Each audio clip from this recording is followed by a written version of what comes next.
Before we get started, I want to let you know that I have a second channel that I started recently called Bloom, where I talk about interesting stuff such as will the economy collapse because of this virus, when exactly this pandemic is going to end, why the stock market is rising when the country is in a recession, or even things such as what are the Tesla's 5 next big products, some fascinating facts about World War II, and a lot of other interesting stuff. There are already a lot of videos you can watch right now, so head to the channel by clicking in the link in the description and subscribe. When you're at the bottom, it feels like as soon as you rise to the top, or as they say, become ultra successful, you are never going to go down again. Once you build a successful company or make a series of astonishingly profitable investments, even a few $1,000,000 can set you on a path to be financially free for the rest of your life.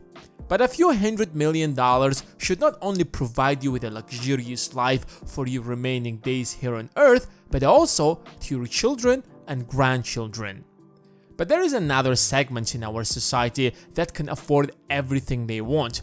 Their wealth exceeds the wealth of some nations. Take Jeff Bezos for example. He has as much wealth as Greece's current GDP. Billionaires are in the best period of time in history. The average billionaire has a net worth of $4.1 billion. Given the market's average, if they would receive an 8% rate of return on their wealth, a typical billionaire can earn over $328 million a year. Enough cash to provide anyone with super luxurious life.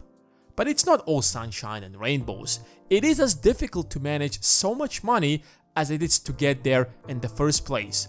Some people managed to become billionaires, but couldn't maintain it to the point where they had to sell all of their assets and file for bankruptcy. Today, we are going to explore 5 billionaires who are now officially broke. Number 1. Bernard Madoff. He started a brokerage firm back in the 1960s and grew it into one of the largest investment firms.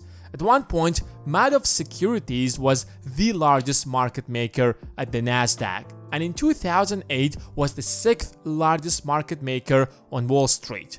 The company went to provide different kind of financial services. At his peak, Madoff had a net worth of $17 billion, until people realized that it was all a scam. It was the largest Ponzi scheme in world history and the largest financial fraud in the history of the US. He would attract investors by paying great profits to early investors with funds from more recent investors. No one could resist such profits and ended up investing billions into his firm. On December 10, 2008, Madoff's sons told authorities that their father had confessed to them that the asset management unit of his firm was a massive Ponzi scheme, and quoted him as saying that it was one big lie. The following day, FBI agents arrested Madoff and charged him with fraud. The SEC had previously conducted multiple investigations into his business practices, but had not uncovered the massive fraud. In March 2009, Madoff pleaded guilty to 11 federal felonies and admitted to turning his wealth management business into a massive Ponzi scheme. He defrauded thousands of investors. The amount missing from his client accounts was almost $65 billion. Madoff ended up sentenced to 150 years in prison. Number 2. Elizabeth Holmes. This woman was named the next Steve Jobs way before Elon Musk was as popular as he is today. She founded Theranos and claimed to have revolutionized blood testing by developing testing methods that could use surprisingly small blood volume, such as from a finger prick. Holmes raised $6 million to fund the firm. By the end of 2010, Theranos had more than $92 million in venture capital. She was the real deal. In 2014, she appeared on the covers of Fortune, Forbes, the New York Times. Forbes recognized Holmes as the world's youngest self-made female billionaire and ranked her 110th on the Forbes 400 in 2014. Theranos was valued at $9 billion and had raised more than $400 million in venture capital. She was everywhere, giving speeches alongside other billionaires such as Jack Ma to inspire others. But that was probably the peak of her career. In 2015, a series of journalists and investigators revealed doubts about its technology claims and that Holmes had misled investors and the government. In 2018, the SEC charged Holmes with deceiving investors by massive fraud through false or exaggerating claims about the accuracy of the company's blood testing technology. Holmes settled the charges by paying $500,000 in fine, returning 18.9 million shares to the company, relinquishing her voting control of Theranos, and being barred from serving as an officer or a director of a public company for 10 years. Despite having raised more than $700 million from investors, the company is now on the verge of bankruptcy, and Forbes estimates her net worth at $0. Number 3. Jocelyn Wildenstein. You probably know her for her extensive cosmetic surgery that ended up in her cat-like appearance, but for some reason she even denies having a plastic surgery. But that's not what we want to know. Though she didn't come up with any brilliant idea to become super wealthy, she took a different path. She married Alec Wildenstein, who was a billionaire, but not self-made. When his father passed away in 2001, he inherited half of his father's business empire that estimated to worth $10 billion. Seems like an easy way to become a billionaire. Not really. In 1999, his wife Jocelyn Wildenstein divorced him and received $2.5 billion in her settlements and $100 million each year for the following 13 years. But you know what happens when you don't earn your billions with your blood and sweat? You waste it faster than you get it. She was known for her extravagant lifestyle. Her telephone bill alone was $60,000 a year. She used to spend on food and wine $500,000 annually. She spent money like there is no tomorrow. But when tomorrow came in knocking, she realized that she had more debt than she could possibly cover and ended up filing for bankruptcy in 2018. Next, Alan Stanford. Stanford first started a bodybuilding gym that failed. His first success in business came from speculating in real estate in Houston after Texas oil bubble burst in the early 1980s. He made a fortune buying up depressed real estate and selling it years later as the market recovered. But that wasn't enough for him. He wanted more and went to found Stanford Financial Group.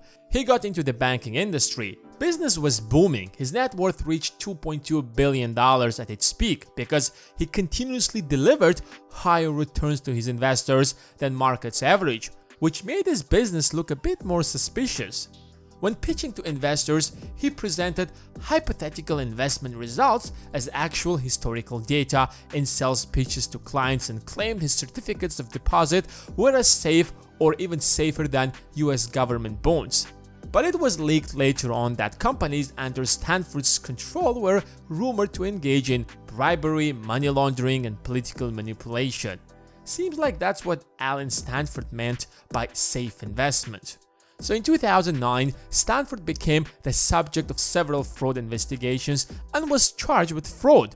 His billion-dollar idea got him a 110-year sentence in prison, which he's still serving. Number 5. Ika Batista. This man once upon a time was the 7th richest person in the entire world. Yes, you heard it right. He was one of the few richest people on the entire planet. The question that I want to know an answer to is, how do you go from being world's 7th richest human to being broke? Here is the recipe. In the 1980s, Batista created and put into operation 8 gold mines in Brazil and Canada, a silver mine in Chile, and 3 iron ore mines in Brazil. From 2004 to 2010, Batista built 5 companies, each focusing on different parts of the production from mining to logistics, and things took off in the beginning. In 2011, Batista was listed as the richest person in Brazil and the most powerful person in the country, placing him as Brazil's most powerful person after Brazil's then president. In the early 2012, Batista had a net worth of $35 billion. Just when it seemed like he's going to be at the top forever, things turned south. As of 2013, due to failing commodity prices, none of his enterprises were profitable despite substantial infusion of cash by the Brazilian government, and Batista was engaged in desperate efforts to shed assets and meet the demands of creditors, which bankrupted his companies by 2014. He was officially broke. He holds the record for having been the fastest destroyer of wealth. He deserved it, come on, from $35 billion to zero? I didn't know if that's even humanly possible. Here is your list of billionaires who were at the top of the world and could afford anything their hearts desired, but ended up broke, bankrupt, and couldn't even pay the rent. So if you're thinking of becoming a billionaire, here are some important lessons. Be honest and don't build it by scamming people or ripping off someone's wealth just because you were married to them. I hope you guys have enjoyed this video, and if you did, give it a thumbs up and don't forget to subscribe and turn on your notifications. Thanks for watching, and until next time.